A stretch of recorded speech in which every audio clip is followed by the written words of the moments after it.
السلام علیکم پیارے بچوں، کیا حال ہے آپ سب کے؟ میں امید کرتی ہوں کہ آپ سب بالکل ٹھیک ہوں گے۔ تو پیارے بچوں، آج میں آپ لوگوں کے لیے ایک اور دلچسپ اور مزیدار کہانی لے کر آئی ہوں۔ کہانی اگر اچھی لگے تو اسے لائک کرنا مت بھولیے گا اور میرے چینل کو سبسکرائب کر دیجیے گا۔ تو چلیں کہانی کو شروع کرتے ہیں۔ ایک دفعہ کا ذکر ہے، ایک جنگل میں ایک کسان رہا کرتا تھا۔ پچھلے 3 سالوں سے اس گاؤں میں کال پڑا ہوا تھا۔ ایک دن وہ کسان ایک درخت کے پیچھے بیٹھ کر آرام کر رہا تھا کہ اس کی نظر ایک بل میں موجود سانپ پر پڑی۔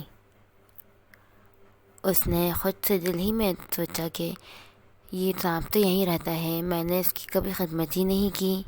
شاید یہی وجہ ہے کہ میرے زمین کا پانی سوکھ چکا ہے۔ آج سے میں اس کی خدمت کیا کروں گا۔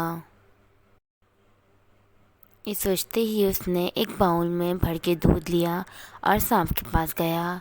باؤل کو اس کے پاس رکھا اور کہا، اے سانپ، میں نہیں جانتا تھا کہ تم یہاں رہتے ہو، اس لیے میں نے کبھی تمہیں کچھ کھلایا پلایا نہیں۔ تم مجھے معاف کر دو اور اس دودھ کو ختم کر دو۔ اگلے دن کسان جب واپس اس بل کے پاس آیا تو اس نے دیکھا کہ باؤل میں ایک سونے کا چمکتا ہوا سکہ پڑا ہوا ہے۔ تو کسان سمجھ گیا کہ یہ سانپ جادوئی ہے۔ اس دن کے بعد سے وہ روز ایک باؤل بھر کے دودھ کا سانپ کو دیتا اور بدلے میں ایک سونے کا سکہ وصول کرتا۔ کچھ دن کے بعد کسان کو کسی کام کے سلسلے میں شہر جانا پڑ رہا تھا۔ تو اس نے اپنے بیٹے کو پاس بلایا اور کہا کہ بیٹا، میں کچھ دن کے لیے شہر جا رہا ہوں، تم روز جا کر سانپ کو دودھ دے دیا کرنا۔ یہ کہتے ہی کسان وہاں سے چلا گیا۔ اگلے دن اس کا بیٹا دودھ کا باؤل لے کر بل کے پاس رکھ کر آ گیا۔ پھر جب وہ دوسرے دن سونے کا سکہ دیکھنے گیا تو اس نے دیکھا کہ باؤل میں صرف ایک ہی سونے کا سکہ پڑا ہوا ہے۔ تو کسان کے بیٹے نے سوچا کہ کنجوس ہیں، اس کے بل میں ڈھیر سارے سونے کے سکے پڑے ہوئے ہوں گے، اگر میں سانپ کو مار دوں تو مجھے ایک ساتھ بہت سارے سکے مل جائیں گے۔